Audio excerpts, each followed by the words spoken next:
আরও একটা মধুর সকালের আগমন ঘটল আদিত্য আর নূরের জীবনে। আদিত্য চোখ খুলে রোজকার মতো তার অ্যাঞ্জেলকে তার খোলা বুকে পেল।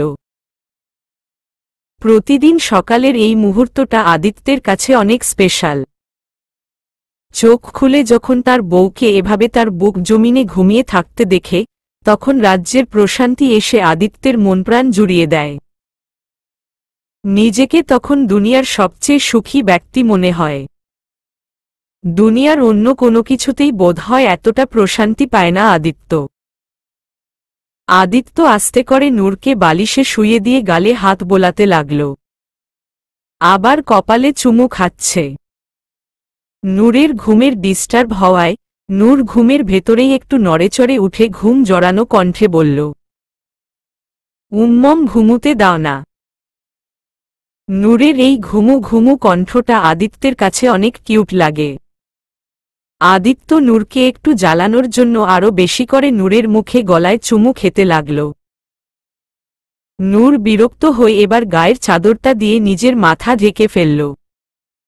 আদিত্য দুষ্টুমি করে চাদরের ভেতর ঢুকে নূরকে জ্বালাতে লাগল। নূরকে কাতুকুতু দিতেই নূর খিলখিল করে হেসে উঠল। অগত্যা নূরের ঘুমও ভেঙে গেল। আদিত্য নূরের গালে হাত বুলিয়ে কপালে চুমু খেয়ে বলল, এখন তো উঠতে হবে অ্যাঞ্জেল। অনেক বেলা হয়ে গেছে। আমাদের রিসোর্টে ফিরতে হবে। সবাই অপেক্ষা করছে হয়তো। নূর মাথা ঝাঁকিয়ে বলল, আচ্ছা ঠিক আছে, কিন্তু এখানে শাওয়ার নিব কোথায়? এখন শুধু চেঞ্জ করে নাও। রিসোর্টে গিয়ে শাওয়ার নিও। ঠিক আছে। দুজনেই চেঞ্জ করে একটু পরে রিসোর্টের উদ্দেশ্যে রওনা দিল। রিসোর্টের ভেতর আসতেই দেখল বাকি সবাই রিসিপশন এরিয়ায় সোফায় বসে আছে। আদিত্য নূরকে নিয়ে ওদের কাছে এসে বলল, কিরে তোরা এখানে বসে আছিস কেন? আবির তাচ্ছিল্যের সুরে বলল, আইছেন আপনারা? রঙ্গলীলা শেষ হইছে আপনাদের? আরে ভাই, রঙ্গলীলা করবে ঠিক আছে, আমাদের বলে তো যাবে। নিজেরা রঙ্গলীলা করে বেড়াবে আর এদিকে চিন্তায় আমাদের ঘুম কামাই। আদিত্য ভ্রু কুঁচকে বলল, এখানে চিন্তার কি আছে? বিহান বলে উঠল, আরে ওর কথা বাদ দে তো। বোচারা অনাহারে থাকতে থাকতে মাথা আওলা ঝাওলা হয়ে গেছে, তাই আবোল তাবোল বকছে। আদিত্য হেসে দিয়ে বলল, আচ্ছা তোরা বসো, আমরা ফ্রেশ হয়ে আসছি, তারপর একসাথে নাস্তা করব। আচ্ছা যা। আজকে ওরা পাথরঘাটা সহ আরও বিভিন্ন কিছু জায়গা ঘুরে দেখল। সারাদিন ঘোরাঘুরি শেষে সবাই রিসোর্টে এসে ডিনার করে রিসোর্টের সামনের এরিয়ায় একটু খোলা জায়গায় বসে আছে। মেয়েরা এক জায়গায় বসে নিজেদের মতো কথাবার্তা বলছে। এই সুযোগে আবির আদিত্য আর বিহানের উদ্দেশ্যে বলে উঠল, ভাই জানো এখানে পাশেই একটা নতুন পাবও খুলেছে। শুনেছি অনেক ভালো। চলো না আজকে যাই আমরা। আদিত্য কপাল কুঁচকে বলল, পাগল হয়ে গেছিস? মেয়েদের এভাবে রেখে যাওয়া যাবে? আরে তাতে কি হয়েছে, ওরা তো রুমেই থাকবে। দরকার হলে সবাই না হয় এক রুমেই থাকবে। প্লিজ ভাইয়া চলো না। এই একটা আবদার পূরণ করো আমার। Please please please. দেখ জিদ করিস না। যেতে হলে বিহানকে নিয়ে যা। আমি নূরকে এভাবে একা রেখে যেয়ে শান্তি পাব না। আবির এবার একটু রাগ দেখিয়ে বলল, ধাত, আমার কথা একটুও রাখো না তোমরা। আমার এখানে আসায় ভুল হয়েছে। আর কখনো কোথাও যাব না তোমাদের সাথে। কথাটা বলে আবির রাগ করে ওখান থেকে উঠে গেল। বিহান আদিত্যের উদ্দেশ্যে বলে উঠল, বেচারা বোধহয় এইবার হাঁচাই রাগ করছে। চলো না জায়গা। কিছুক্ষণ থাইক্কাই না হয় চইল্লা আমুনে। আদিত্য একটু চিন্তিত সুরে বলল, কিন্তু ওদের এভাবে একা রেখে যাওয়াটা আমার মন টানছে না। আরে কিছু হইব না, সবাই তো রুমেই থাকব, আর আমরাও বেশি দেরি করব না, কিছুক্ষণ থাইকাই চইলা আমুনে। আদিত্য একটা দীর্ঘশ্বাস ছেড়ে বলল, ঠিক আছে চল, আর কি করার। আমি রুমে গিয়ে নূরকে বলে রেডি হয়ে আসি। আমরাও যাই। অতঃপর আদিত্য নূরকে নিয়ে রুমে এসে নূরকে সব খুলে বলল। নূরও খুশি খুশি আদিত্যকে যেতে বলল। আদিত্য বারবার করে নূরকে বলল তারা যেন একসাথেই এক রুমে যেন থাকে, আর তারা না আসা পর্যন্ত যেন কোথাও না যায়। নূর মাথা ঝাঁকিয়ে সায় জানাল। একটু পরে আদিত্য, আবির আর বিহান রেডি হয়ে বেরিয়ে গেল, আর মেয়েরা সবাই রুমে বসে কথাবার্তা বলতে লাগল।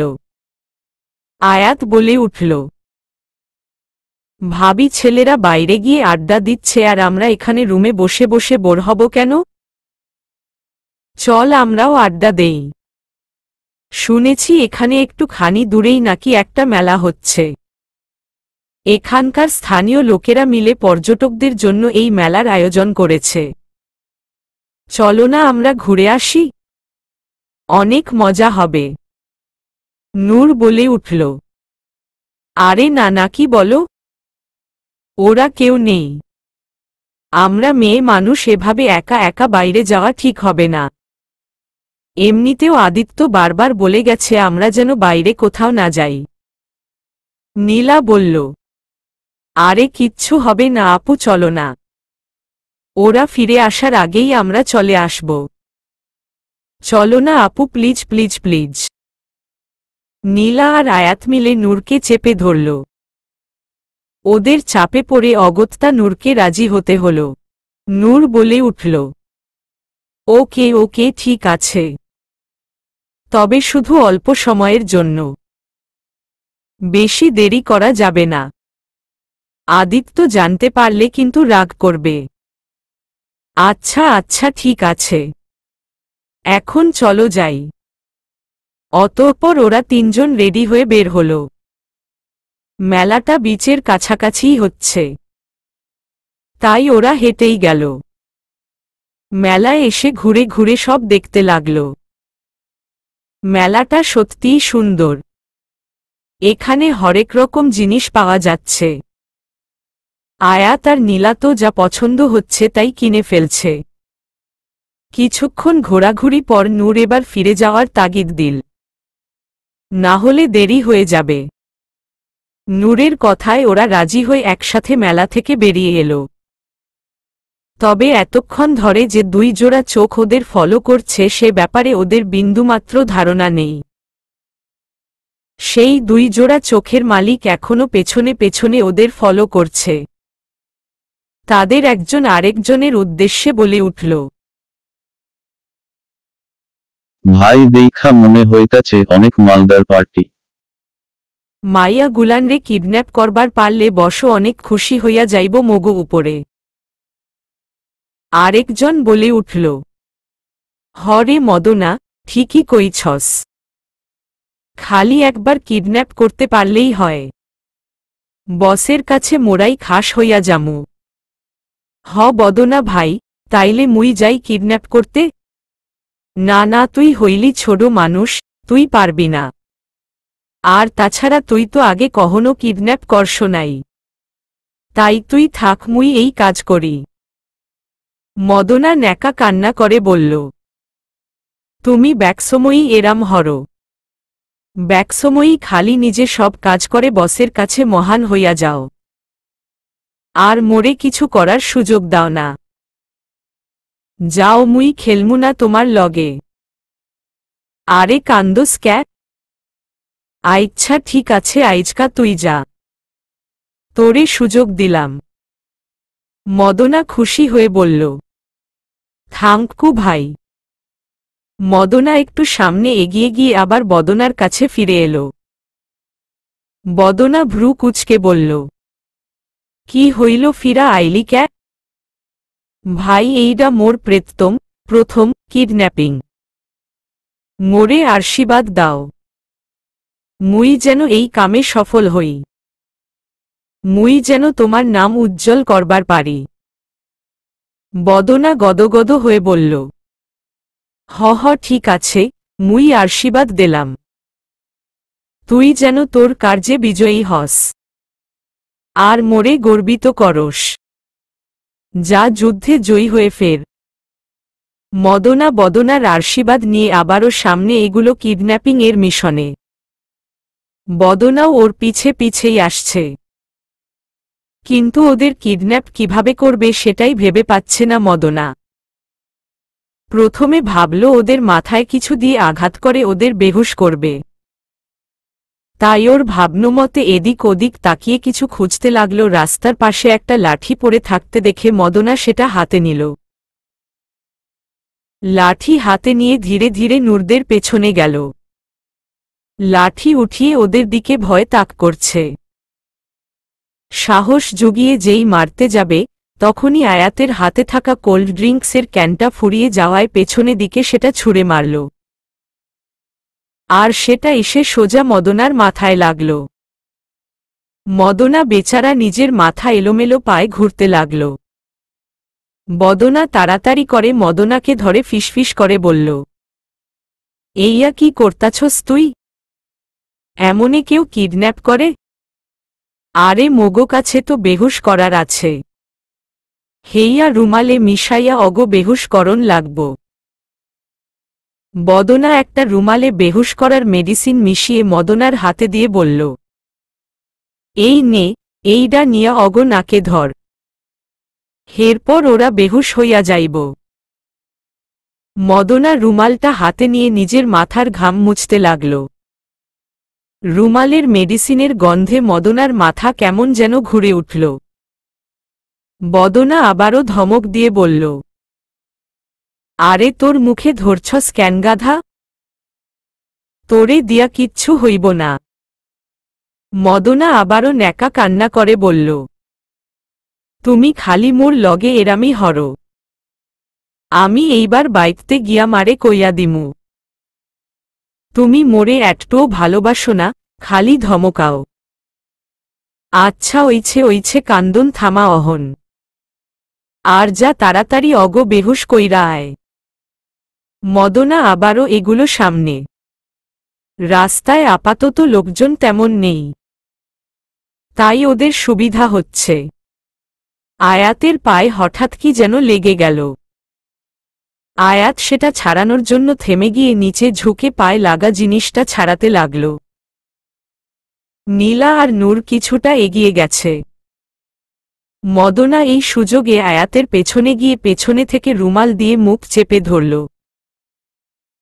আর কিছুক্ষণের মধ্যেই আয়াত বেহুশ হয়ে পড়ে গেল।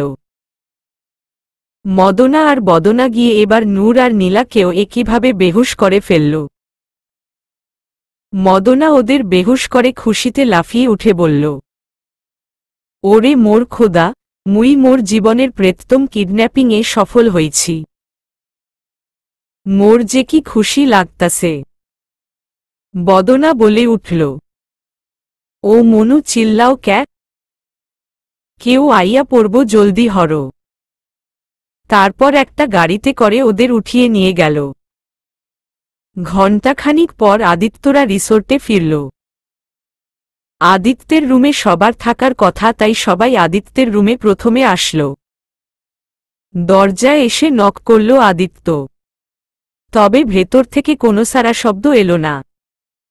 আদিত্য ভাবল হয়তো ওরা ঘুমিয়ে পড়েছে, তাই আদিত্যের কাছে থাকা ডুপ্লিকেট চাবি দিয়ে দরজা খুলে ভেতরে ঢুকল ওরা। কিন্তু ভেতরে কাউকে না দেখে চমকে গেল সবাই। সবাই মুখ চাওয়াচাওয়ি করতে লাগল।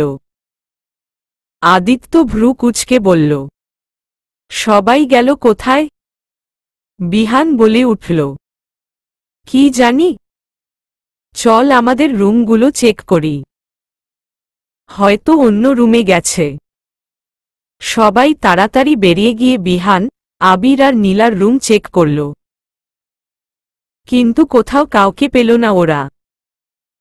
ওদের নাম্বারে ফোন দিলে ফোনও বন্ধ পেল। আদিত্যর টেনশনে মাথা ফেটে যাচ্ছে। ওরা পুরো রিসোর্টের বাইরে চেক করল, কিন্তু কোথাও কাউকে পেল না। সবারই এবার ভয় হতে লাগল। না জানি কোথায় গেল সবগুলো। আবিরের প্রচুর অপরাধ বোধ হচ্ছে। আজ ও জেদ ধরে ওদের রেখে না গেলে এসব হতো না। নিজের ওপর খুব রাগ লাগছে ওর। আদিত্য এবার তাড়াতাড়ি করে রিসোর্টের সিকিউরিটি রুমে এলো। তারপর সিকিউরিটিদের সিসিটিভি ফুটেজ দেখাতে বলল। সিকিউরিটিরা প্রথমে মানা করলেও আদিত্যের পরিচয় জেনে তখন সাথে সাথে রাজি হয়ে গেল। সিসিটিভি ফুটেজ চালু করলে ওরা দেখতে পেল মেয়েরা 3 জন 2 ঘন্টা আগে রিসোর্ট থেকে বেরিয়ে গেছে। এরপর আর ফেরেনি। এটা দেখে সবার টেনশনে সবার গলা শুকিয়ে এলো। এতরাতে কই গেল মেয়েগুলো? ওরা মেয়েদের খোঁজার জন্য রিসোর্টের বাইরে বেরিয়ে এলো। আরও 2 ঘন্টা পর মেয়েদের জ্ঞান ফিরে আসলো। মেয়েরা সবাই চোখ পিটপিট খুলে তাকালো। মাথাটা কেমন ভারী হয়ে আছে। চোখ খুলে এদিক ওদিক তাকিয়ে বোঝার চেষ্টা করল ওরা কোথায় আছে। ওরা দেখল ওরা একটা সামুদ্রিক বড় নৌকার ওপর বসে আছে। নৌকাটা ঘাটে বাঁধা আছে। আশেপাশে আরও অনেকগুলো নৌকা বাঁধা আছে।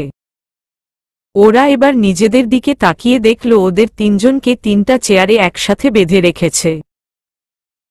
এসব দেখে নূর অনেক ভয় পেয়ে গেল। ওরা এভাবে এখানে কেন?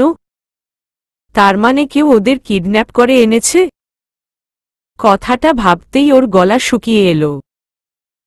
তখনই 4-5 জন লোক ওদের সামনে এসে দাঁড়াল। বদনা আর মদনাও ওদের ভেতর আছে।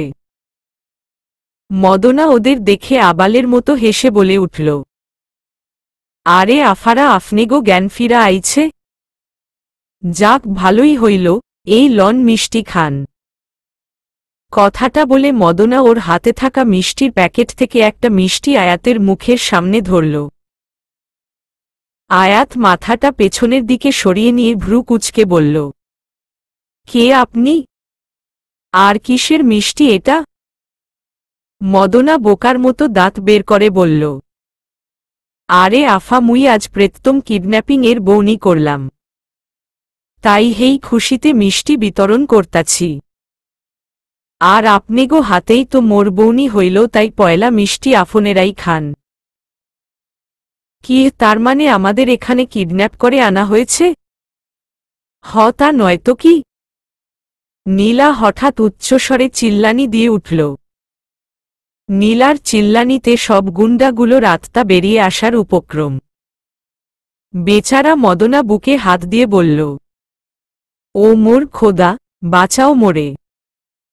কি হইলে এইহানে? ও আফা, আফনে এমনে চিল্লান ক্যা?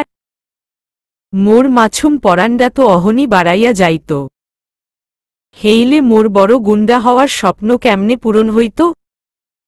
নীলা হাসি মুখে বলে উঠল, সরি, আসলে আমি না একটু বেশি এক্সাইটেড হয়ে গিয়েছিলাম। আসলে আমার না অনেক দিনের স্বপ্ন ছিল কেউ আমাকে কিডন্যাপ করবে। আজ ফাইনালি আমার সেই স্বপ্ন পূরণ হয়েছে। ওয়াও, আমার যে কি খুশি লাগছে। নীলার কথায় সবাই তাজ্জব হয়ে গেল। কিডন্যাপ হওয়ারও কারোর শখ থাকে, তা আজ জানল ওরা। কিডন্যাপারদের মধ্যে চান্দু নামের এক ব্যক্তি তার পাশের ব্যক্তির দিকে তাকিয়ে বলল, আজকাল কি কিডন্যাপ হওয়া শখের বিষয় হয়ে গেছে নাকি? আমি তো জানতামই না। চান্দুর কথা শুনে পাশের দুঃখু নামের ব্যক্তিটি তার অভ্যাসমতো নাকের পানি চোখের পানি এক করে জনম দুঃখী ভাব ধরে বলল, হইতে পারে ভাই, আমার মতো অভাগা কি আর এইসব জানব? শখ তো আমার ছিল ভাই। কত শখ ছিল বড় হয়ে কত বড় মানুষ হব। কিন্তু কি হইল? ছোটবেলায় আমার বাপ পাশের বাড়ির চুমকিরে লইয়া পালাইয়া গেল। আর সেই শোকে আমরা মা লোকটির অসম্পূর্ণ কথা শুনে আয়াত আগ্রহ দেখিয়ে বলল, সেই শোকে কি? আপনার মা মরে গেছে? লোকটি এবার কান্না থামিয়ে নর্মালভাবে বলল, না না, মরে নাই। সেই শোকে আমার মাও চুমকির জামাই লগে পলাইয়া গেছে। চান্দু বলে উঠল, আরে আফনেরা, ওর কোথায় কান দিয়েন না। কথায় কথায় বালতি ভরে কান্দা ওর জনমের অভ্যাস। দুঃখু আবারও কাঁদতে কাঁদতে বলল, তুই তো কবি, তোরা কেউ আমার কষ্ট বুঝবি না। আমার কত কষ্ট জানোস? ছোটকালে বাবা মা ছাইরা গেল, আর আমি ছোট মানুষ, ভাই বোনেরে পালার লাইগা এই ছোট ছোট হাতে চুরি করতাম। কখনো ভালো হাত মারতে পারতাম, কখনো খালি হাতে ফিরতাম। তখন বাড়িতে আইলে আমার ভাই বোনেরা আমার জান খাইতে আইত। দুঃখু মিয়ার কষ্টকাব্য শুনে নূর বলে উঠল, থাক ভাইয়া, কাঁদেন না, সব ঠিক হয়ে যাবে ভাইয়া। দুঃখু মিয়া নূরের করুণ চোখে তাকিয়ে বলল, কি কইলেন আফা? আপনি আমারে ভাই কইলেন? জানেন আমার ছোট বোনও আমারে এমন কইরা ভাই ডাকে। কথাটা বলে দুঃখু মিয়া আবারও তার কান্না শুরু করে দিল। এবার কোপা শামসু নামের আরেক ব্যক্তি দুঃখু মিয়াকে ধমক দিয়ে বলল, এই তুপ, একদম তুপ। আল একবালও কানলে তোলো মাথা ফাতাই দিব। তালা, শালা, তালা দিন, সারা দিন খালি প্যা প্যা কলে বাতিল বাঁশির মতো বাততেই থাকে। তালা আবাল একতা। আলবদি যদি তোলো প্যাপা তুমতি, শুনছি তোলো গলার মধ্যে সিমেন্ট ঢেলে আততাই দিব। কোপা শামসুর এমন তোতলানো কথা শুনে মেয়েদের পেট ফেটে হাসি আসছে। ওরা মুখ টিপে নিজেদের হাসি আটকানোর চেষ্টা করছে। আর বদনা তখন কোপা শামসুর উদ্দেশ্যে বলে উঠল, অমনু, তুমি দুঃখুর গলা পরে আটকাইও। আগে নিজের গলার মধ্যে যেইডা বাইজা আছে ওইডা পরিষ্কার হরো। কি কও হেয়াই তো বুঝবার পারি না। কোপা শামসু বলে উঠল, না বোঝাল কি আতে? আমি তো একদম ক্লিয়ার কলেই বলতি। তীর্থুঙ্গল, সুন্দর, পরিতকাল, পরিষ্কার তথা আমাল। আমি আমাল কথা তবি বুদি। তুমি বোদনা থেতা, সেটা তোমাল প্রবলেম। এদের ঝগড়া দেখে এবার রাধে নামের আরেক ব্যক্তি এগিয়ে এলো। তার চুলগুলো তেরেনাম ছবির রাধের মতো মাঝখানে সিধি করে কপালের উপর নামিয়ে রাখা। উনি আবার সালমান খানের অনেক বড় এসি। রাধে সালমান খানের মতো অঙ্গভঙ্গি করে বলে উঠল, এই তোরা থামবি নাকি আমার ভাইগিরি দেখাবো? তোরা ভালো করেই জানিস একবার জো কমেন্টমেন্ট কার দিয়া, উসকে বাদ তো মে খুদকি ভি নেহি শুনতা। মদনা বলে উঠল, ভাই দ্বিতীয়বার কমেন্টমেন্ট করলে কি করেন? दूसरी बार कमेंटमेंट कर दिया तो मैं मेरे बाप की भी नहीं सुनता। और तृतीय बार और तीसरी बार कमेंटमेंट कर दिया तो कोई मेरी नहीं सुनता। রাধের ডায়লগ বাজি দেখে নীলা উৎসাহ নিয়ে বলল, ওয়াও, কেয়া বাত। ভাইয়া, আপনি তো সত্যিই সালমান খানের মতোই ডায়লগ বললেন। নীলার প্রশংসায় রাধে যেন খুশিতে ডগমগ হয়ে তালগাছের মাথায় উঠে গেল। নীলা আবার বলল, ভাইয়া, আমার হাতটা একটু খুলে দিবেন না? মানে আপনার জন্য একটু তালি বাজাতাম। রাধে যেন আরো ফুলে বেলুন হয়ে গেল। তাড়াতাড়ি করে নীলার কাছে এসে হাতের বাঁধন খুলে দিতে দিতে বলল, হ্যাঁ অবশ্যই, কেন নয়। নীলার হাত খুলে দিলে নীলা জোরে জোরে তালি বাজিয়ে বলল, ওয়াও, অনেক ভালো করেছেন আপনি। আরও কিছু করে দেখান না। আসলে সালমান খান আমার অনেক পছন্দ। রাধে আনন্দে গদগদ হয়ে বলল। হ্যাঁ হ্যাঁ, এখনই করছি। রাধে সালমান খানের আরও ডায়লগ বাজি করে দেখালো। নীলা এবার বলল, ভাইয়া আমি একটু আমার ফোনটা পেতে পারি? না মানে আপনাদের সবার সাথে একটু সেলফি নিতাম। আপনি জানেনই আজকাল ফ্রেন্ডগুলো এক নাম্বারের হারামি। আমার কিডন্যাপ হওয়ার কথা মুখে বললে একদম বিশ্বাস করবে না। তাই একটু সেলফি তুলে নিতপ চাই, যাতে ওদের দেখানো যায়। এতে করে কিন্তু আপনারাও ফেমাস হয়ে যাবেন। আপনাদের বিজনেসও অনেক পপুলার হয়ে যাবে। রাধে বোকার মতো নীলার কথায় রাজি হয়ে গেল। নীলার ফোনটা এনে দিলে নীলা একে একে সবার সাথে সেলফি তুলতে লাগল। আর লোকগুলোও দাঁত কেলিয়ে ওর সাথে সেলফি তুলছে। ওদের দেখে মনে হচ্ছে ওরা এখানে পিকনিক করতে এসেছে। নূর নীলার দিকে ইশারা করতেই নীলা সেলফি তোলার মাঝেই টুক করে আদিত্যের নাম্বারে একটা মেসেজ আর ওদের লোকেশন পাঠিয়ে দিল।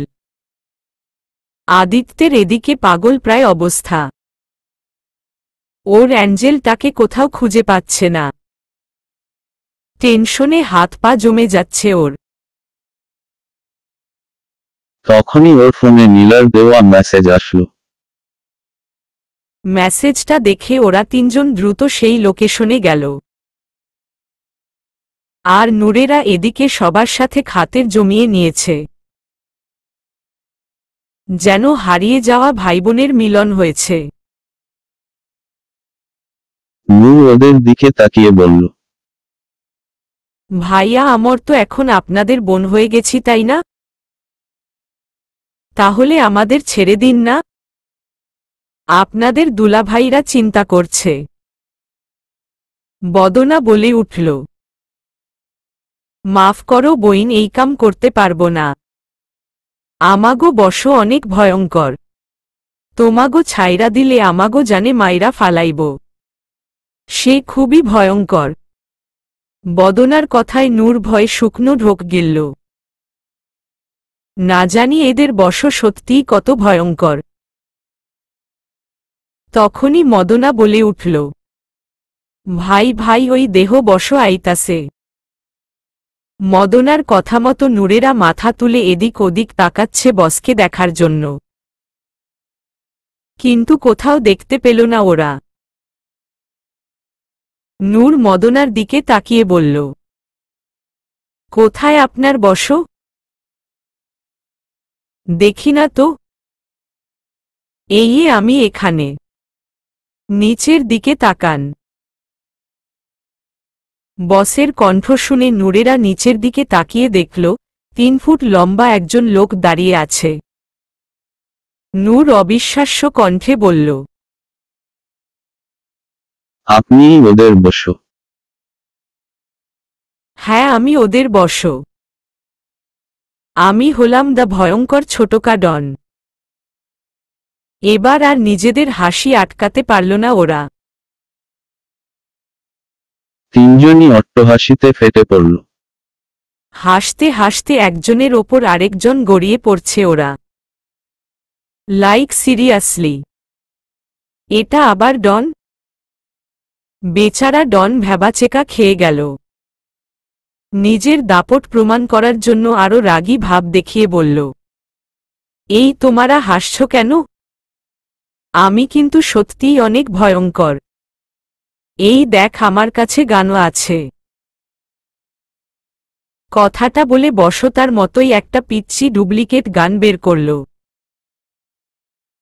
সেটা দেখে ওদের হাসি থামার বদলে আরও বেড়ে গেল।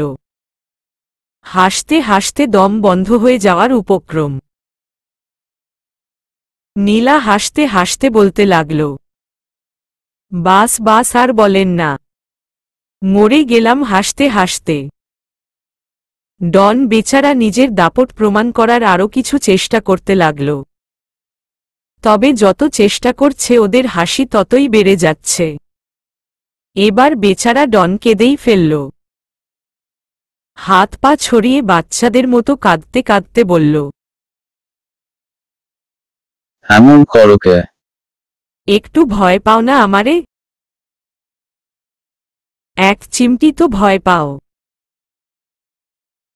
Please please please. বেচারার কান্না দেখে ওরা অনেক কষ্টে নিজেদের মুখ চাপালো। কিন্তু 5 সেকেন্ড যেতে না যেতেই আবারও ওরা অট্টহাসিতে ফেটে পড়ল, যেন ওদের কেউ লাফিং গ্যাস দিয়ে দিয়েছে। তখনই ওখানে আদিত্যের চলে এলো। নূরদের এভাবে হাসতে দেখে আর এখানকার পরিবেশ দেখে ওরা ভ্যাবাচেকা খেয়ে গেল। ওরা বুঝতে পারছে না ওদের কিডন্যাপ হয়েছে নাকি এখানে ফ্রেন্ডসদের সাথে আড্ডা দিচ্ছে। আদিত্যেরা ওদের কাছে এগিয়ে গেল। আদিত্যদের দেখে নূরেরা ওদের হাসি থামাল। আদিত্য ওদের কাছে এগিয়ে যেতে নিলেই বদনা এসে ওদের থামাতে গেলেই আদিত্য এক চড় মেরে দিল। বেচারা বদনার চান্দি ঘুরে উঠল। সে ঠাস করে নিচে পড়ে।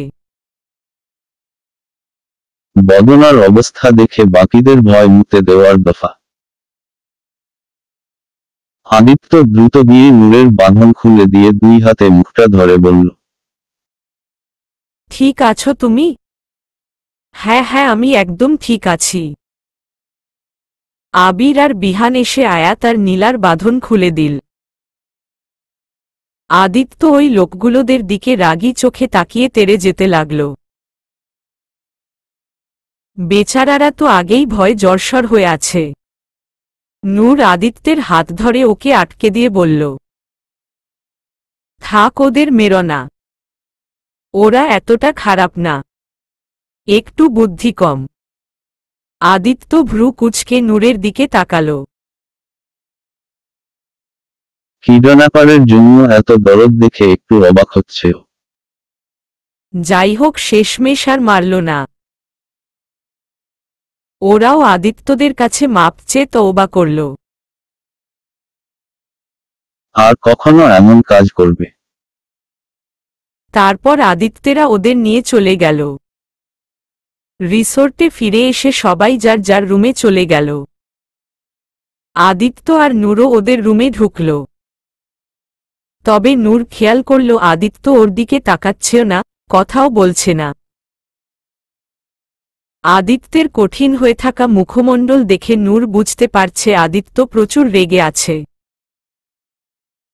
রেগে থাকারই কথা, ওরা কাজই এমন করেছে। কিন্তু এখন হিরোর রাগ ভাঙাবো কেমন করে? আদিত্য ড্রেসিং টেবিলের সামনে গিয়ে ঘড়ি খুলছে। তখনই নূর গিয়ে পেছনে থেকে আদিত্যকে জড়িয়ে ধরে অপরাধী কণ্ঠে বলল, সরি সরি সরি, আর কখনো এমন হবে না। সত্যি বলছি। প্লিজ মাফ করে দাও, কথা বলো আমার সাথে প্লিজ। নূরের শরীর খুব একটা প্রভাব পড়ল না আদিত্যের উপরে।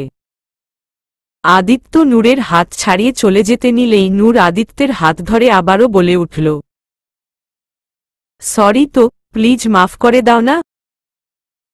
আদিত্য এবার চোয়াল শক্ত করে নূরের 2 কাঁধ শক্ত করে ধরে হালকা ঝাঁকিয়ে রাগী কণ্ঠে বলল, হোয়াট সরি? হ্যাঁ, হোয়াট সরি? সরি বললেই সব খতম হয়ে গেল? তুমি কি এখনো সেই বাচ্চা নূর আছো যে কিছুই বুঝতে পার না? তুমি জানো না, তুমি 1 সেকেন্ডের জন্য চোখের আড়াল হলে আমার জান বেরিয়ে যায়?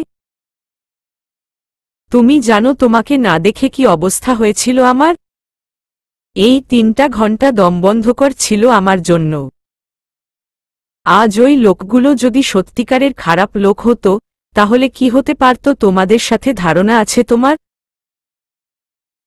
সে কথা ভাবতেই আমার রুহু কেঁপে ওঠে। কিন্তু তুমি কিভাবে বুঝবে? তুমি বুঝলে বারবার আমার সাথে এমন করতে না তুমি। তোমাকে আমি মানা করেছিলাম না, বাইরে কোথাও যাবে না। তাহলে কি এমন জরুরি কাজে তোমাদের যেতে হলো বলো? নূর কাঁদো কাঁদো গলায় কিছু বলতে যাবে, তার আগেই আদিত্য ওকে থামিয়ে দিয়ে বলে উঠল, থাক, তোমার এই সিলি এক্সকিউজ শোনার ধৈর্য নেই আমার মাঝে। তুমি থাক তোমার মতো। কথাটা বলেই আদিত্য নূরকে ছেড়ে দিয়ে কাপড়চোপড় নিয়ে হনহন করে ওয়াশরুমে ঢুকে গেল। আর নূর দাঁড়িয়ে থেকে নীরবে কাঁদতে লাগলো। তারপর নিজের চোখ মুছে মনে মনে বলল, শুধু ভা করে কাঁদলে কাজ হবে না। আমাকে আমার হিরোকে মানাতে হবে। রাগিয়েছি যখন আমি, তখন আমিই রাগ ভাঙাব। নূর মনে মনে কিছু প্ল্যান করে নিল। 10-15 মিনিট পর আদিত্য ওয়াশরুম থেকে বের হল। রুমে ঢুকতেই থমকে গেল আদিত্য। নূর একটা লাল রঙের পাতলা জর্জেট শাড়ি পরে দাঁড়িয়ে আছে। শাড়িটা একটু সিনেমার নায়িকাদের মতো আবেদনীয়ভাবে পরেছে। স্লিভলেস ব্লাউজের ওপর পাতলা শাড়ির নিচে ফর্সা মেধহীন পেট আর নাভি দৃশ্যমান। নূরের এমন আবেদনময়ী অবতার দেখে আদিত্যের নেশা জাগলেও তার রাগের সামনে সেটাকে সে বাইরে আসতে দিল না। আদিত্য অন্যদিকে তাকিয়ে নূরের সামনে দিয়ে নূরকে পুরোপুরি ইগনোর করে চলে যেতে লাগল। তবে নূরও এত সহজে হার মানার পাত্রী নয়। আজ তো যে করেই হোক সে তার হিরোকে মানিয়েই ছাড়বে। তাই নূর আদিত্যের হাত ধরে টান দিয়ে নিজের কাছে আনল। তারপর দুই হাতে আদিত্যের গলা জড়িয়ে ধরে মায়াবী হেসে গেয়ে উঠল। আদিত্য ভাবলেশহীনভাবে নূরের হাত নিজের গলা থেকে ছাড়িয়ে চলে যেতে লাগল। নূর আবারও আদিত্যর হাত ধরে আটকাল। আদিত্যের আগে পিছে ঘুরে ঘুরে নানান ভঙ্গিতে আদিত্যকে ছুঁয়ে গাইতে লাগল। আদিত্য ভেতরে ভেতরে ঠিকই নূরের কাজকর্ম এনজয় করছে।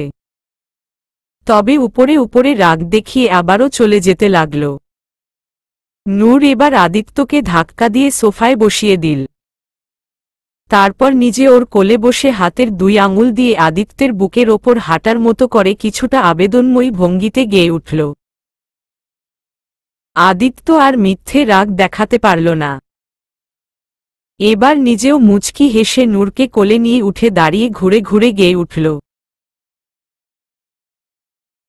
গান গাইতে গাইতে আদিত্য নূরকে কোলে নিয়ে বিছানার দিকে এগুলো। নূর মুচকি হেসে আদিত্যের বুকে মুখ গুজল। আদিত্যেরা সবাই পরের দিনই আবার ঢাকায় ব্যাক করল। ঢাকায় আসার 1 সপ্তাহ পার হয়ে গেছে। সবাই আবার যার যার লাইফে ব্যতিব্যস্ত হয়ে গেছে। নূর আর আদিত্যের লাইফ দেখতে গেলে ঠিকই চলছে। তবে ইদানিং নূর একটা জিনিস খেয়াল করছে। আদিত্য আজকাল কেমন যেন বদলে গেছে। আজকাল অনেক দেরি করে বাসায় ফেরে। সকালেও অনেক সকাল সকাল অফিসে চলে যায়। নূরকে আজকাল বেশি সময়ই দেয় না আদিত্য। তবুও নূর এটা নিয়ে বেশি মন খারাপ করে না। কারণ ও বোঝে আদিত্যের অনেক বড় বিজনেস। কাজের চাপ হয়তো বেশি হয়ে গেছে, তাই হয়তো সময় দিতে পারে না। তবে আদিত্য সময় দিতে না পারলেও নূরের কেয়ারে কোনো কমতি রাখে না। অফিসে থাকলেও সবসময় নূর খেয়েছে কিনা সে খোঁজ খবর রাখে। আর সার্ভেন্টদের বলে রেখেছে নূর খাওয়া দাওয়ার গাফিলতি করলে তাকে যেন ফোন দিয়ে জানিয়ে দেয়। আজ শুক্রবার সকাল 8টার দিকে নূরের ঘুম ভাঙল। নূর আড়মোড়া ভেঙে চোখ খুলে তাকাল। তবে চোখ খুলে রোজকার মতো আদিত্যকে চোখের সামনে দেখতে না মুখটা মলিন হয়ে গেল নূরের। নূর উঠে বসে এদিক ওদিক তাকিয়ে দেখল। না, আদিত্য কোথাও নেই। তাহলে আদিত্য অফিসে চলে গেছে? কিন্তু আজ তো শুক্রবার, ছুটির দিন। তাহলে কোথায় গেল?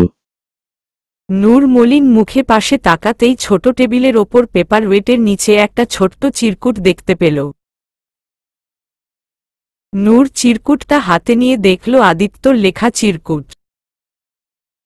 আদিত্য লিখেছে, সরি অ্যাঞ্জেল, একটা জরুরি কাজের জন্য সকাল সকাল আসতে হয়েছে,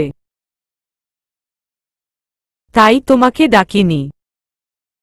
প্লিজ রাগ করো না, আর ফ্রেশ হয়ে খাবার খেয়ে নিও। আমি দুপুরের দিকেই মিটিং শেষ করে চলে আসব। নূর মুচকি হেসে চিরকুটটা ঠোঁটের ওপর চেপে ধরে চুমু খেল। মনে মনে খুব খারাপ লাগছে ওর। ঈশ্বর, একটু সকাল সকাল উঠলে হিরোকে দেখতে পেতাম। এত ঘুম কেন আমার চোখে? নূর প্রতিদিনই সকাল সকাল ওঠার জন্য অ্যালার্ম দিয়ে রাখে, তবে সে অ্যালার্ম কখনো বাজে না। আর এর কারণ যে আদিত্য তাও জানে ও। আদিত্য রোজই ওর অগোচরে অ্যালার্ম বন্ধ করে দেয়, যাতে নূরের ঘুম না ভাঙে। তাই নূরও সকাল সকাল উঠতে পারে না। আদিত্য আমার কত কেয়ার করে, আর আমি কিছুই করতে পারি না ওর জন্য। এসব ভাবতে ভাবতে নূর একটা দীর্ঘশ্বাস ছেড়ে উঠে ফ্রেশ হতে চলে গেল। দুপুরের দিকে নূর অধীর আগ্রহে বসে আছে ড্রয়িং রুমে। আদিত্য বলেছিল দুপুরের দিকে আসবে, তাই নূর বসে ওর অপেক্ষা করছে। আদিত্য আসলে তারপর একসাথে খাবে সেই আশায় বসে আছে নূর। দুপুর 2টো বেজে গেল, তবুও আদিত্য এখনো আসছে না। নূর আদিত্যের খবর জানতে ওর নাম্বারে ফোন দিল, তবে ফোন রিসিভ হলো না। নূরের একটু চিন্তা হচ্ছে। আদিত্য হাজার ব্যস্ততার মাঝেও সবসময় ওর ফোন রিসিভ করে, তাহলে আজ রিসিভ করল না কেন? সব ঠিক আছে তো? এসব ভাবনায় নূরের কেমন অস্থির লাগতে লাগল। দেখতে দেখতে 3টা বেজে গেল, তবুও আদিত্যর আসার নাম নেই। নূর আবারও ফোন দিল, কিন্তু এবারও ফোন রিসিভ হল না। নূরের আরও চিন্তা হতে লাগল। নূর ভাবল একবার বিহানকে ফোন করে দেখা যাক ওরা কোথায় আছে। তখনই হঠাৎ নূরের ফোনে আদিত্যর মেসেজ এলো। নূর দ্রুত মেসেজ ওপেন করে দেখল সেখানে লেখা আছে, সরি অ্যাগেইন অ্যাঞ্জেল। আসলে আমার কাজের চাপ বেশি, তাই আসতে আসতে রাত হয়ে যাবে। তুমি প্লিজ খেয়ে নিও। একদম না খেয়ে থাকবে না কিন্তু। আমি কিন্তু সার্ভেন্টদের কাছে খবর নেব। আর যদি শুনেছি তুমি খাওনি, তাহলে কিন্তু তোমার না খাওয়ার শাস্তি ওরা পাবে। তাই ওদের চাকরি বাঁচাতে হলেও তুমি টাইম মতে খেয়ে নিবে। Okay bye. মেসেজটা পড়ে নূর একটু স্বস্তি পেলেও কিছুটা মন খারাপও হলো ওর। কত আশা করে বসেছিল আদিত্য আসলে একসাথে খাবে, কিন্তু সে তো আসবেই না। নূরের খাওয়ার ইচ্ছাটাই মরে গেল। তবুও আদিত্যর ধমকি অনুযায়ী বেচারা সার্ভেন্টদের চাকুরি বাঁচাতে নূর অনিচ্ছুকভাবে অল্প করে কিছু খেয়ে নিল। এভাবে দেখতে দেখতে আরও 2 সপ্তাহ কেটে গেছে। আদিত্য এখন আগের থেকে আরও বেশি বদলে গেছে। আদিত্য এখন প্রায়ই নূর ঘুম থেকে ওঠার আগেই চলে যায়, আবার রাতে ফিরতে ফিরতে নূর ঘুমিয়ে পড়ার পরে ফিরে। আজ একটা সপ্তাহ হলো আদিত্যকে সরাসরি দেখতে পায় না নূর। শুধু আদিত্যের খুলে রাখা কাপড়চোপড় দেখে বুঝতে পারে আদিত্য এসেছিল। নূর অনেক চেষ্টা করে। রাতে অনেকক্ষণ জেগে থাকে আদিত্যর বাসায় ফেরার আশায়। তবুও একটা সময় অবাধ্য চোখজোড়া বন্ধ হয়ে আসে নূরের। আবার সকালে ওঠার জন্য অ্যালার্ম দিয়ে রাখলে সেটাও আদিত্য বন্ধ করে রাখে, যার কারণে সকালেও আদিত্যকে দেখা হয় না ওর। এখন আর নূরের জন্য কোনো চিরকুটও রেখে যায় না আদিত্য। সারাদিনে একবার ফোনও করে না, আর নূর ফোন করলেও ফোন ধরে না। শুধু একটা মেসেজ পাঠিয়ে দেয়, আমি ব্যস্ত আছি, খেয়ে নিও। ব্যাস এতটুকুই। নূরের এখন প্রচুর খারাপ লাগে। যতই মনকে বোঝানোর চেষ্টা করুক যে আদিত্য হয়তো সত্যিই ব্যস্ত তাই এমন করছে, তবুও অবুঝ মনটা আজকাল এসব বুঝতে চায় না। তার খুব খারাপ লাগে। না চাইতেও নানান খারাপ চিন্তা ভাবনা তার মন মস্তিষ্কে এসে ভর করে। নূরের ভয় হয়। ওর হিরোটা কি সত্যিই বদলে গেছে? তার কি আর আমার প্রতি আর কোনো অনুভূতি নেই? সে আমার ওপর তিক্ত হয়ে গেছে? তাই কি সে এমন আমার থেকে দূরে দূরে সরে যাচ্ছে? এসব ভেবে ভেবে নূরের হাত পা ঠান্ডা হয়ে আসে। আবার সে নিজেই নিজেকে বুঝো দেয়। না না, এমন কিছুই না। তুইও নাকি সব ফালতু চিন্তা নিয়ে থাকিস। এমনটা কখনোই হবে না। আমার হিরো আমাকে অনেক ভালোবাসে। সে নিশ্চয় ব্যস্ততার কারণেই এমন করছে। আর কিছুই না। তুই একদম উল্টো পাল্টা ভাববি না। এসব নানান কথা বলে মনকে বুঝানোর চেষ্টা করলেও সেটা কতটুকু কার্যকরী হয় সেটা জানা নেই নূরের। রাত 10টা। যথারীতি আদিত্য এখনো বাসায় ফেরেনি। তবে আজ নূর পণ করে নিয়েছে সে আজ আদিত্য না আসা পর্যন্ত কিছুতেই ঘুমাবে না। নূর আজ শাড়ি পরে সুন্দর করে সেজেগুজে রেডি হয়ে বসে আছে আদিত্যর জন্য। আজ সে নিজের হাতে ডিনার বানিয়েছে আদিত্যের জন্য। যদিও আদিত্য ওকে কিচেনের ধারে কাছেও যেতে মানা করেছে, তবুও আজ নূর আদিত্যের কথা না মেনেই এ কাজ করেছে। নূর টেবিলে সব খাবার সুন্দর করে সাজিয়ে রেখে ড্রয়িং রুমের সোফায় বসে আছে। আদিত্য আসলে তারপর একসাথে খাবে। নূর বসে টিভি দেখছে আর বারবার চা খাচ্ছে যাতে ওর ঘুম না ধরে। বসে থাকতে থাকতে 11টা বেজে গেল। আদিত্য এখনো আসছে না। নূর দুবার ফোন দিয়েছে কিন্তু বরাবরের মতো ফোন রিসিভ করেনি আদিত্য। নূরের এতক্ষণের উৎসাহ ধীরে ধীরে চুপসে এলো। তবে মনোবল হারালো না নূর। বসেই রইল আদিত্যের জন্য। সার্ভেন্টরা অনেকবার নূরকে এসে অনুরোধ করে গেছে নূরকে খাবার খেতে। বলেছে সে খাবার না খেলে আদিত্য তাদের চাকুরি থেকে বাদ দিয়ে দিবে। তবে নূর আজ কোনো কথাতেই নড়বে না। সে আজ মনে মনে পণ করে নিয়েছে আদিত্য আসলে তবেই খাবে সে, না হলে খাবেই না। নূর সার্ভেন্টদের বলে দিয়েছে তারা যেন গিয়ে ঘুমিয়ে পড়ে। আর আবিরও কয়দিনের জন্য ঢাকার বাইরে গেছে একটা কাজে। তাই আপাতত সেও বাসায় নেই। দেখতে দেখতে ঘড়ির কাঁটা 12টার ঘন্টা বাজালো, তবুও আদিত্যের আসার নাম নেই। নূরের অবাধ্য চোখ জোড়ায় এবার রাজ্যের ঘুম নেমে আসছে। নূর অনেক চেষ্টা করেও তাকিয়ে থাকতে পারছে না।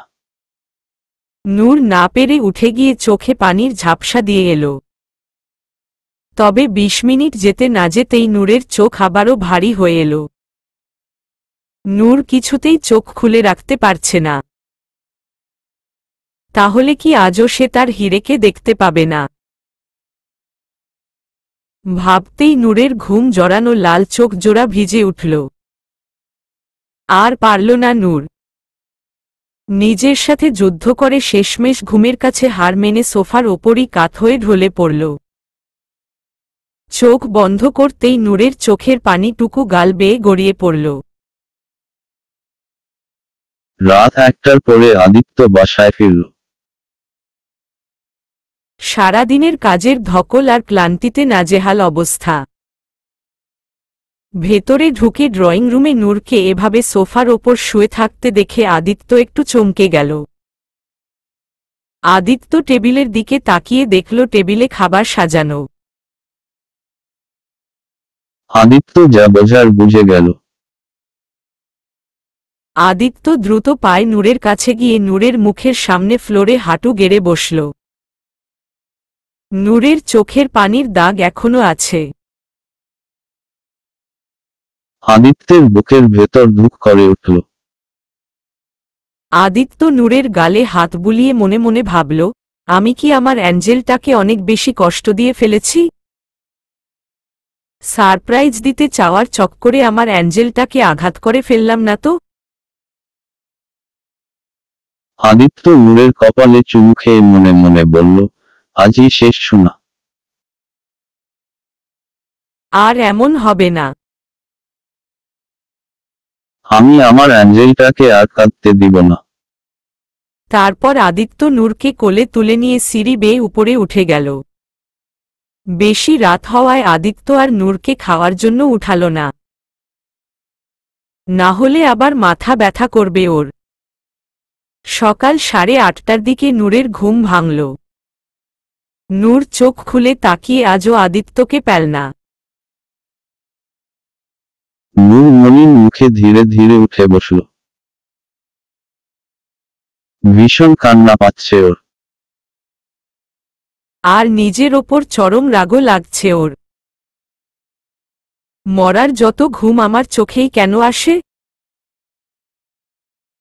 কেমন বউ আমি? নিজের স্বামীর আগে ঘুম থেকে উঠে তাকে একটু দেখতেও পারি না। আবার সে আসার আগেই ঘুমিয়ে পড়ি। কেমন হতচ্ছাড়া বউ আমি! আমার স্বামী সারাদিন এত কষ্ট করে বাসায় ফেরে। আর আমি কিনা তার একটু সেবাও করতে পারি না। বউ নামের কলঙ্ক আমি। আমার কোনো যোগ্যতাই নেই আসলে। এসব নানান কথা বলে নিজেকে বকতে লাগল নূর। চোখ দুটো দিয়ে নীরবে পানি ঝরতে লাগলো। কিছুক্ষণ পর নিজেকে একটু সামলে ধীরে ধীরে উঠে দাঁড়িয়ে ওয়াশরুমে গিয়ে ফ্রেশ হয়ে এলো। তারপর মন মরা হয়ে বাইরে বেরিয়ে এলো। বাইরে এসে ধীরে ধীরে সিঁড়ি বেয়ে নিচে নেমে এলো। তবে নিচে কোনো সার্ভেন্টকে দেখতে পেল না নূর। নূর ভ্রু কুঁচকে ভাবল, আজকে সব সার্ভেন্টগুলো গেল কোথায়? কাউকেই দেখছি না। হঠাৎ রান্নাঘর থেকে কিছু টুংটাং আওয়াজ শুনতে পেল নূর। নূর ভাবল হয়তো কোনো সার্ভেন্ট হবে। তাই ধীর গতিতে রান্নাঘরের দিকে এগিয়ে গেল নূর। তবে রান্নাঘরের দরজায় এসেই চমকে গেল নূর। রান্নাঘরে অন্য কেউ না, বরং আদিত্য দাঁড়িয়ে আছে। আদিত্য একটা 3/4 প্যান্ট পরে খালি গায়ে দাঁড়িয়ে চুলায় কি যেন করছে। নূরের যেন নিজের চোখকেই বিশ্বাস হচ্ছে না। ও কি সত্যিই আদিত্যকে দেখছে? তার মানে আদিত্য আজ অফিসে যায়নি। আজ এতদিন পরে আদিত্যকে দেখে আবেগে আপ্লুত হয়ে পড়ল নূর। নূর দৌড়ে গিয়ে পেছনে থেকে আদিত্যকে শক্ত করে জড়িয়ে ধরে ফুঁপিয়ে কেঁদে উঠল। আদিত্য বুঝতে পারছে নূরের এই কান্নার কারণ। আদিত্য মুচকি হেসে নূরের হাত ছাড়িয়ে ওকে সামনে আনল। নূর সামনে এসে আবারও আদিত্যকে জড়িয়ে ধরে কাঁদতে লাগল। আদিত্য কিছু না বলে নূরকে জড়িয়ে ধরে মাথায় হাত বুলিয়ে দিতে লাগল। কিছুক্ষণ পর নূর একটু শান্ত হয়ে আসল। তবে এখনও ওভাবেই আদিত্যকে জড়িয়ে ধরে আছে। আদিত্য মুচকি হেসে বলল, কতক্ষণ এভাবে থাকবে? ছাড়বে না? নূর আদিত্যের বুকের মাঝেই মাথা নাড়াল। মানে সে ছাড়বে না? আদিত্য বলে উঠল, আরে বাবা, আমার পাস্তা পুড়ে যাচ্ছে তো। নূর আবারও আদিত্যর বুকের মাঝে থেকেই বাচ্চাদের মতো করে বলল, যাক পুড়ে। আদিত্য হালকা হাসল। তারপর দুই হাতে নূরের মুখটা উপরে তুলে নূরের চোখের পানি মুছে দিয়ে আদুরে গলায় বলল, আমার অ্যাঞ্জেলটাকে অনেক কষ্ট দেই শুধু, তাই না? আসলে আমি একটা পচা হাসবেন্ড, তাই না? নূর দ্রুত মাথা দুই দিকে নেড়ে দুই হাতে আদিত্যের মুখটা ধরে বলে উঠল, না না, একদম না। তুমি পচা না, বরং আমি একটা পচা বউ। আমি বউয়ের কোনো দায়িত্বই পালন করতে পারি না। তোমার বউ হওয়ার কোনো যোগ্যতাই নেই। নূরের বাকি কথা শেষ করার আগেই আদিত্য তার অভিনব কায়দায় নূরের মুখ বন্ধ করে দিল। একটু পরে নূরের ঠোঁট ছেড়ে দিয়ে বলল, আর কখনো যেন এসব ফালতু কথা না শুনি আমি। সাদমান শাহরিয়ার, আদিত্যর বউ হওয়ার সবচেয়ে বড় যোগ্যতা হল তোমার এই নিষ্পাপ মন, যা অন্য কারো কাছে নেই। আর থাকলেও সেটা আমার জানার দরকার নেই, কারণ আমার বউ আমার কাছে সবচেয়ে প্রিয়। এমনকি আমার নিজের থেকেও বেশি দামি, সে বুঝেছ? এখন কান্না বন্ধ করো। অনেক কান্নাকাটি হয়েছে, আর না। আমি এতক্ষণ সহ্য করেছি, আর সহ্য করতে পারবো না। তাই লক্ষ্মী মেয়ের মতো কান্না বন্ধ করে সুন্দর করে হাসি দাও। আদিত্যের কথায় নূর হালকা হাসল। তারপর বলে উঠল, তুমি সকাল সকাল রান্নাঘরে কি করছো? আর সার্ভেন্টরা কোথায়? আদিত্য মুচকি হেসে বলল, আমি আজ সবাইকে ছুটি দিয়ে দিয়েছি। আজ শুধু বাসায় তুমি আর আমি থাকবো, আর কেউ না। আর হ্যাঁ, সকাল সকাল রান্নাঘরে এসেছি আমাদের জন্য ব্রেকফাস্ট বানাতে। নূর বলে উঠল, তোমার বানাতে হবে না, তুমি গিয়ে রেস্ট নাও। আমি নাস্তা বানাচ্ছি। উহুম, একদম না। তোমার কিছু করতে হবে না। আজকে আমি আমার অ্যাঞ্জেলের জন্য নিজের হাতে সব করব। আদিত্য নূরের কোমর ধরে উঁচু করে রান্নাঘরের সিঙ্কের ওপর বসিয়ে দিয়ে বলল, কোনো কথা না বলে চুপচাপ এখানে বসো। আজকে তুমি তোমার হাসবেন্ডের কুকিং ট্যালেন্ট দেখবে। নূর মুচকি হাসল। আদিত্য একটা কাঁটা চামচে ওর মাত্র রান্না করা পাস্তা থেকে 2 টুকরো পাস্তা চামচে গেথে নূরের মুখের সামনে ধরে বলল, খেয়ে দেখে তো কেমন হয়েছে? নূর মুচকি হেসে পাস্তাটা মুখে নিল। পাস্তা খেয়ে হাতের আঙুল এমন করে বুঝালো, অনেক ভালো হয়েছে। আদিত্য তৃপ্তির হাসি দিয়ে আবারও খাওয়াতে লাগল। খাওয়াতে গিয়ে হঠাৎ পাস্তার একটু ঝোল নূরের থুতনি আর গলার নিচে পড়ল। নূর পাশ থেকে টিস্যু নিয়ে মুছতে গেলে আদিত্য বাধা দিয়ে নেশা ভরা চোখে তাকিয়ে বলল, মুছতে হবে না। এতক্ষণ তুমি খেলে, এখন আমার পালা। কথাটা বলে আদিত্য নূরের থুতনি আর গলার নিচের অংশে লেগে থাকা ঝোলটুকু জিহ্বা দিয়ে লেহন করে নিল। নূর শিহরণে আদিত্যের চুল খামচে ধরল।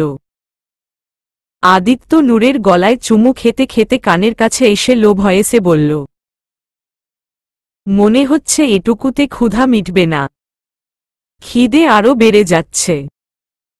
কথাটা বলে আদিত্য নূরকে কোলে তুলে নিল। তারপর নূরকে কোলে নিয়ে বেডরুমের দিকে এগুলো। আর নূর সবসময়ের মতো আদিত্যের বুকে মুখ গুজল। আজ সারাদিন নূরের অনেক ভালো কাটল। আজ কতদিন পর আদিত্য ওকে সময় দিচ্ছে। সারাদিন আদিত্য বাসাই আছে। নূরকে নিজের হাতে খাইয়ে দেওয়া, ওকে নিয়ে গল্প করা, ওকে নিজের হাতে রেডি করা, সবই করেছে আদিত্য। বিকেল 4টার দিকে আদিত্য নূরকে নিয়ে বের হয়েছে। নূর জিজ্ঞেস করলে বলেছে ওর জন্য নাকি সারপ্রাইজ আছে। তাই নূরও আর কিছু বলেনি। এতদিন পর আদিত্যকে পাচ্ছে, এটাই তো অনেক। আদিত্য নূরকে নিয়ে একটা নতুন নির্মিত ভবনের সামনে এলো। নূর দেখল ভবনের সামনে আরো অনেক লোক দাঁড়িয়ে আছে। ভবনের গেটের সামনে ফিতা টানানো আর ফুল দিয়ে সাজানো, যেমনটা কোনো জিনিসের উদ্বোধনের সময় থাকে। আদিত্য নূরকে নিয়ে ওখানে এসে দাঁড়াতেই সবাই তাকে সালাম দিতে লাগল। নূর বুঝতে পারল এরা আদিত্যর স্টাফ। কিছুক্ষণ পর আদিত্য নূরের হাতে কেচি ধরিয়ে দিয়ে বলল, নাও ফিতাটা কাটো। নূর একটু অবাক হয়ে বলল, আমি? হ্যাঁ তুমি, নয়তো কে? এটা আমার নতুন ব্রাঞ্চ, তোমার হাতেই এটার উদ্বোধন করতে চাই। নাও কাটো। নূর একটু ইতস্তত করলেও আদিত্যের কথায় কেচি নিয়ে ফিতাটা কেটে দিল। ফিতা কাটতেই সবাই হাতে তালি বাজাল। আদিত্য এবার একটা পর্দার সামনে গিয়ে পর্দার রশিটা নূরের হাতে দিয়ে বলল, এখন এটা টান দাও। আদিত্যের কথা মতো নূর রশিটা টান দিতেই সামনের পর্দাটা দুই দিকে সরে গেল। পর্দা সরে যেতেই নূর আরও অবাক হয়ে গেল, কারণ এই ব্রাঞ্চটা নূরের নামে করা। এটা দেখে নূর বিস্ময় ভরা চোখে আদিত্যের দিকে তাকাল। আদিত্য তখন মুচকি হেসে বলল, হ্যাঁ এটা তোমার নামে। এই ব্রাঞ্চের কাজের জন্যই এতদিন এত ব্যস্ত ছিলাম, আর তোমাকে সারপ্রাইজ দেব বলে কিছু বলিনি। নূর যেন স্তব্ধ হয়ে গেল। কেমন রিয়াকশন দেবে ভেবে পাচ্ছে না ও। গলা জড়িয়ে আসছে ওর। নূর কোনোরকমে নিজেকে সামলে আস্তে করে বলল, এক্সকিউজ মি প্লিজ। কথাটা বলে নূর দ্রুত ওখান থেকে সরে গিয়ে একটা কেবিনে ঢুকে পড়ল।